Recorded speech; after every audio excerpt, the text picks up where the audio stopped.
श्री शिवाजी महाराज, परमपूज्य डॉक्टर बाबासाहेब आंबेडकर, खादी कामगारांचे जनक परमपूज्य राष्ट्रपिता महात्मा गांधी यांच्या विचारांना अभिवादन करून सरस्वती फाउंडेशनच्या टेबल कोडच्या कार्यक्रमाच्या निमित्तानं छोटासा जनजागृती कार्यक्रम या ठिकाणी आयोजित केलेला आहे।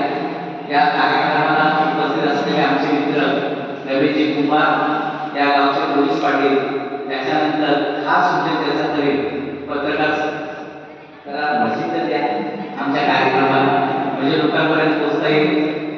खादी कामगारांबद्दल एक वेगळी प्रतिमा असते, ती प्रतिमा काही लोकांना माहिती नाही।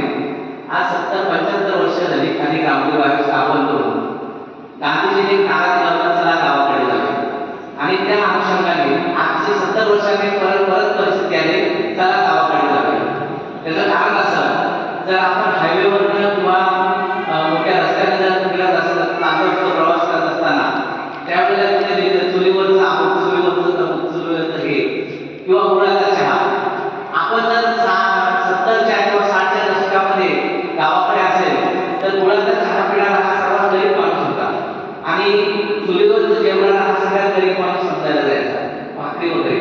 पण आज तीच परिस्थिती आली, आणि त्याचं प्रोत्साहन देण्यासाठी खादी कामगार मार्गाने अशा विविध योजनांचा कार्यक्रम त्या आमच्या ट्रेनिंग सेंटरच्या माध्यमातून पूर्ण भारतामध्ये आयोजित केलेला आहे।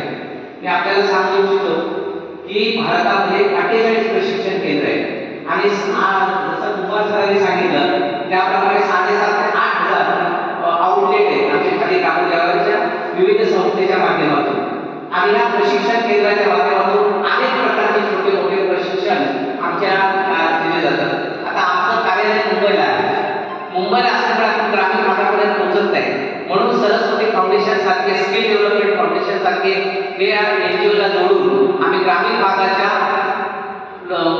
महिलांना, युवकांना, पुरुषांना प्रशिक्षण देण्याचं काम त्या माध्यमातून आपण चालू करतोय। आज रविवार आहे, प्रचंड पाऊस आहे, तरी देखील मी सातारा जिल्ह्यात पेंडन्स आहे, त्याच्यामुळे माझ्या जिल्ह्यात जर असे कार्यक्रम होत असतील त्याचा मला परम आनंद आहे, आणि त्याच्यासाठी मी दिवस रात्र एक करेन आणि अशा कार्यक्रमाला प्रोत्साहन देण्यासाठी मेहनत करेन। कुमार हे आमचे गेल्या 10 वर्षापासून आमच्या खादी कामगाराला जोडले गेलेले आहे। त्यांनी बरेच असे प्रशिक्षण केलेले आहेत, बरेच लोकांना, महिलांना प्रशिक्षण झाल्यानंतर रोजगार स्वयंरोजगाराच्या दृष्टिकोनातून आत्मनिर्भरच्या कार्यक्रमाच्या माध्यमातून पंतप्रधान रोजगार योजना, PMGP योजना